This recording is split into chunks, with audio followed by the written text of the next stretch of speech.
नर्मदा अध्यात्म मंच से आपका स्नेह भाजन पंडित गिरिमोहन गुरु। लीजिए गृहस्थ गुरु गीता के 5 दोहे, स्मरण क्रमांक 3। मानव जन्म अमूल है, इसका करें न मोल।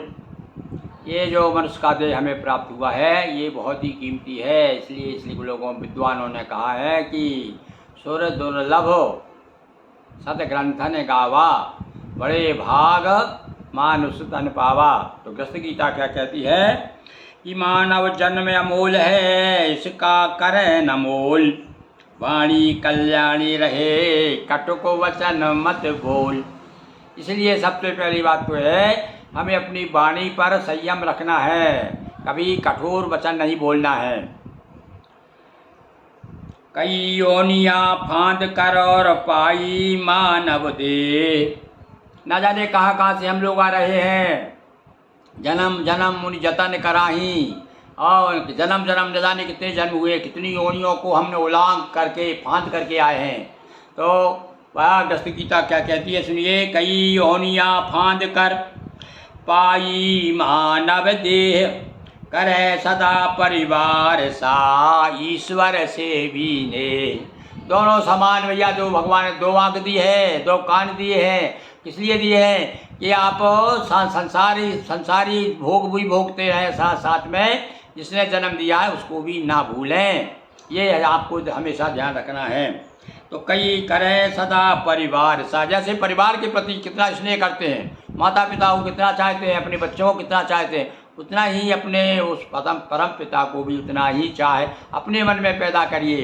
तो कहा भाई ये पैदा कैसे होगा? अनुराग जो अदृश्य है, जो दिखाई नहीं देता, उसके प्रति प्रेम तो बड़ा मुश्किल है। तो बड़ा मुश्किल नहीं है, करत करत अभ्यास के, बार बार अभ्यास करने से, बार बार उनका चरित्र सुनने से, भगवान की लीलाएं सुनने से और कथा सुनने से क्या होता है, उनके प्रति हमारा स्नेह बढ़ता है, अनुराग बढ़ जाता है।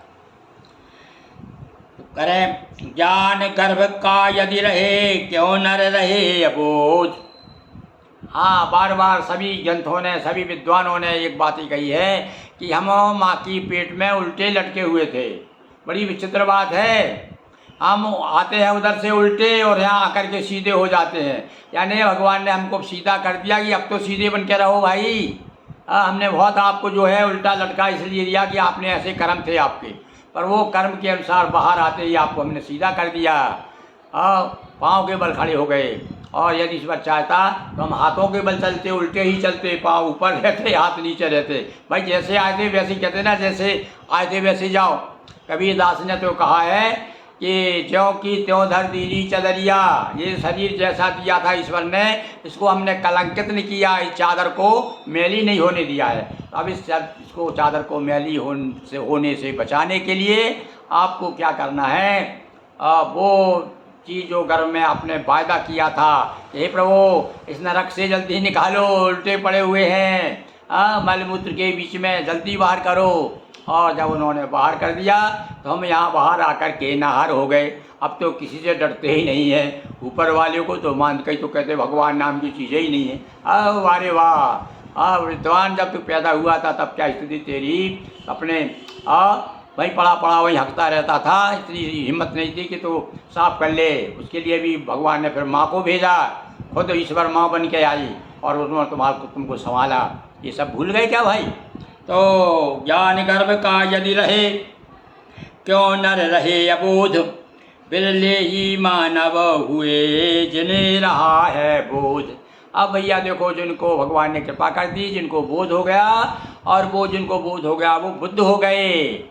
और ये देखो संसार का नियम आज भी ये है, जिसको बोध हो गया है वो बुद्ध हो गया। देखिए इसके बाद अब हम क्रम से भैया जैसे जैसे दोहे आते जाते हैं, अलग अलग विषयों के दोहे हैं भाई। देखिए, मिले सदा प्रारब्ध से नारी नदिया फूल। हाँ भाई, अब गृहस्थ गीता क्या कहती है, देखिए ये प्रारब्ध से प्राप्त हुए हमें, हमारी जो भार्या प्राप्त हुई है, जो हम गृहस्थी, जो परिवार, माता पिता भाई, जो सब क्या है, ये प्रारब्ध से प्राप्त होते हैं। तो मिले सदा प्रारब्ध से नारी नदिया फूल, और प्रकृति प्रेम उपहार है, करिए इसे कबूल।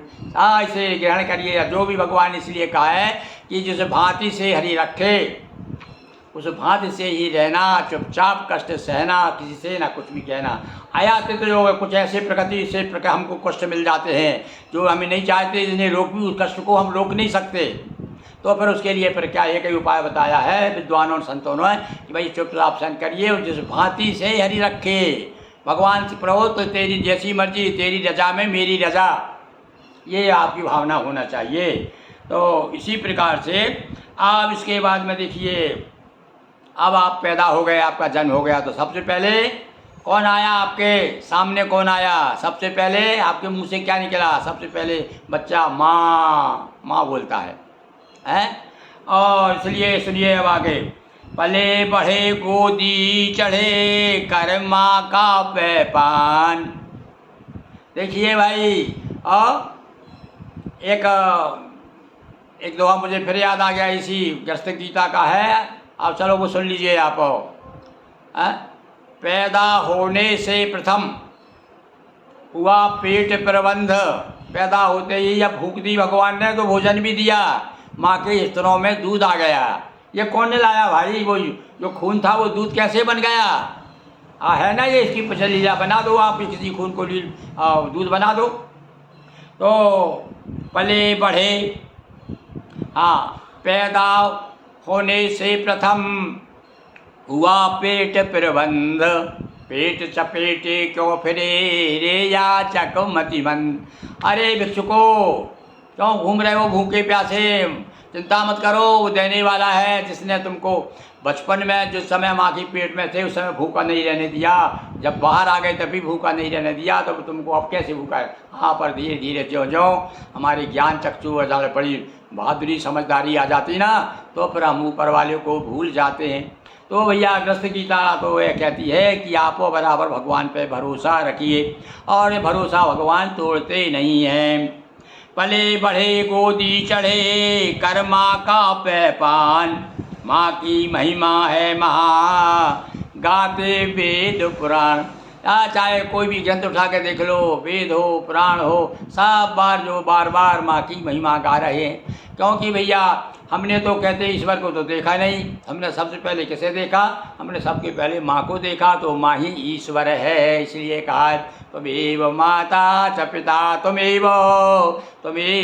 सबसे पहले माँ का नाम आया भैया, वाह। तो उसके बाद में पिता, उसके बाद भ्राता, उसके बाद फिर धन दौलत, बात की बात है। तो सबसे पहले इसलिए माँ के चरणों में प्रणाम करते हुए आज की ग्रस्त गुरु गीता हम यहीं समाप्त करते हैं। आज स्मरण तीसरा स्मरण में स्मरण है, कल आज को स्मरण चौथे के 5 अब माँ की महिमा सुनाएंगे आपको कल से। तो देखिए 2-3 दिन उसको लगातार कुछ दोहे हम आपको माँ के चरणों में अर्पित करेंगे, उसके बाद फिर आगे बढ़ेंगे। हाँ, मेरे साथ साथ बोलिए बोलिए, नर्मदा मैया की जय, भारत मैया की जय, हर हर महादेव शंभो।